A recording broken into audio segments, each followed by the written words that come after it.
Buenas noches. En esta ocasión hablaremos de los derechos y obligaciones de la gerencia.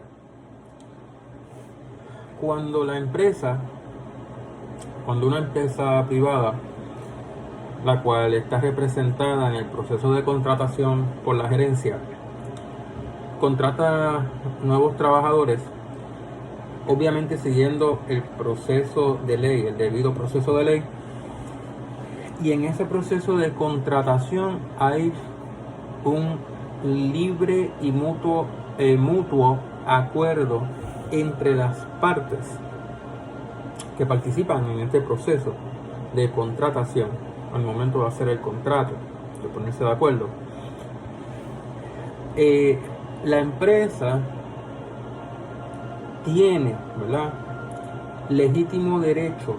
tendrá derecho, y ese derecho legítimo, a ejercer sobre estos trabajadores contratados autoridad. Podrá ejercer, ¿verdad?, autoridad sobre los trabajadores. Ahora, esta autoridad de la empresa se limita al trabajo, a la labor que realice el trabajador en el espacio de la empresa. Es decir, esa autoridad se ejerce en ese espacio, en el espacio empresarial, en el espacio de la empresa. No, por ejemplo, en la casa del empleado, ¿verdad? El gerente no tiene autoridad sobre el empleado en la propiedad, en el hogar del empleado. Ahí el gerente no puede mandar, no puede exigir que se cumpla con unas labores en la casa. Bien. Garrett ha observado que históricamente, la historia de la administración, en los contratos, ¿verdad?, históricamente ha habido ciertas áreas grises por las que las empresas ejercen más autoridad sobre el trabajador contratado, ¿verdad? Hay ciertas partes del contrato que se han redactado históricamente en un lenguaje gris, ¿verdad?, no claro, por lo que la empresa, aprovechando, ¿verdad?, en ocasiones este lenguaje no claro, ejerce más autoridad sobre su trabajador, sobre su empleado. Pero también tenemos que recordar que históricamente aparecieron las uniones obreras. Los obreros forman uniones, y cuando aparecen las uniones obreras, estas áreas grises de los contratos se aclaran, ¿verdad? Así, ¿verdad? De esta manera se establece un equilibrio entre el empleador y el empleado. Muy bien. Quiero leer una cita. La cita no es mía, es de un autor, de un profesor retirado, que escribió para el 2001, hace muchos años, pero lo que presenta, ¿verdad?, lo que expone en este libro tiene vigencia. Él cita a Garrett de una de sus obras de 1966.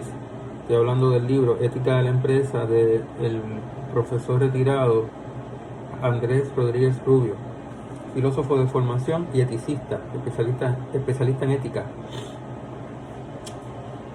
Garrett dice: en una época en que los empleadores tenían el poder de forzar casi todos sus deseos,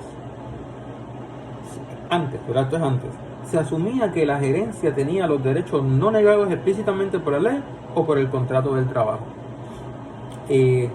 Derechos no negados, es decir, si no se niega ese derecho en el contrato ni en la ley, la empresa asumía que tenía ese derecho.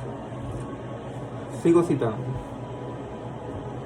En la época de las uniones, sin embargo, se asume que la gerencia tiene solo los derechos que son explícitamente convenidos en acuerdo formal. Cuando aparezca la unión obrera, el fenómeno de la unión obrera, las uniones que entran entonces en el proceso de negociación colectiva, y el resultado de ese proceso de negociación colectiva es un convenio en el que se establecen cláusulas que van a regular esas relaciones obrero-patronales. Cuando aparezcan las uniones obreras, cambia, porque ahora la gerencia, ¿verdad? Cuando aparezcan las uniones con sus convenios, cuando se dan los convenios, la gerencia tiene solo aquellos derechos que aparezcan explícitamente en el convenio, aquellos derechos que hayan sido convenidos, ¿verdad?, en un acuerdo formal. Bien. Pasamos ahora a un tema que me llama mucho la atención. Seguimos hablando de derechos y obligaciones de la empresa, de la gerencia, pero vamos a hablar ahora del trabajador en la empresa, el empleado en la empresa. Muchas veces los gerenciales pierden de perspectiva al momento de relacionarse con el recurso humano, con el empleado, que ese empleado que dedica varias horas de cada día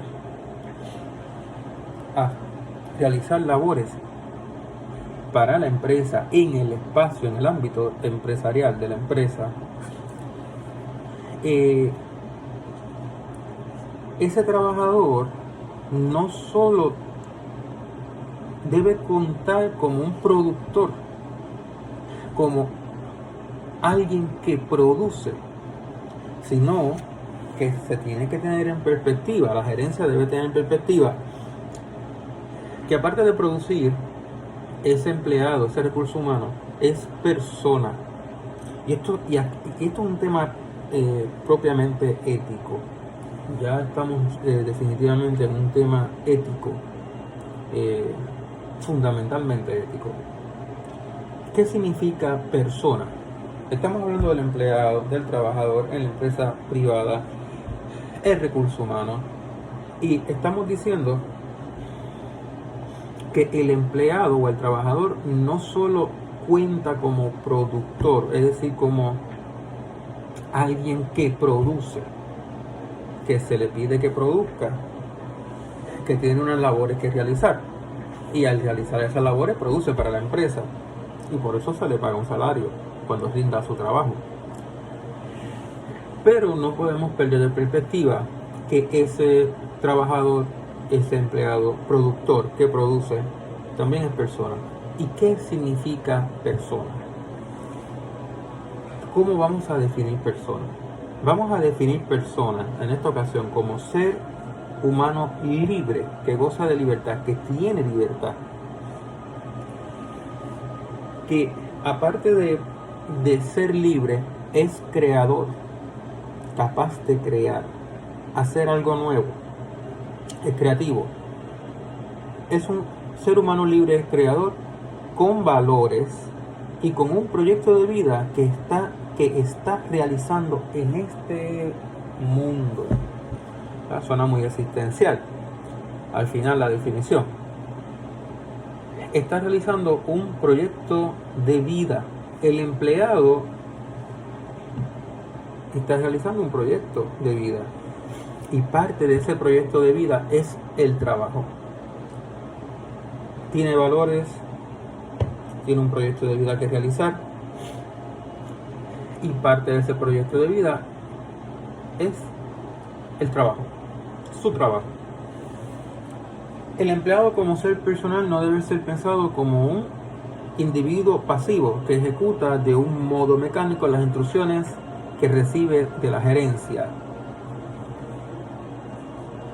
Es falta de visión, diría yo, falta de entendimiento. Tratar a un empleado o a un recurso humano, a un individuo empleado, como un mero instrumento. No, el empleado, el recurso humano, ese individuo que produce, no es pasivo, puede ser activo, muy activo, dinámico. No debe ser pensado como un individuo pasivo que recibe instrucciones, se le dan unas instrucciones y se limita a acatar esas órdenes, esas instrucciones recibidas, ¿verdad? Por parte de la gerencia, que recibe de la gerencia, de los gerentes. El empleado, dado que es libre, es creador, tiene valores, tiene un proyecto de vida, ese empleado, ese recurso humano que es libre, creador, también razona. Eso lo define como persona. La racionalidad, ser racional. Por lo tanto, el empleado puede participar activamente, inteligentemente en la empresa. Puede aportar más allá de lo que se le exige, de las instrucciones que se le dan. El empleado puede participar activa e inteligentemente en lo que hace y puede aportar ideas. Cuando se reconoce que el empleado puede, ¿verdad? El recurso humano puede aportar ideas, puede trabajar activamente, inteligentemente, y en ocasiones podrá, en la medida en que las circunstancias lo ameriten, lo posibilite, ese empleado podrá tomar cierta iniciativa para resolver un problema inmediatamente. Si se reconoce así al empleado, se le está reconociendo como ser personal.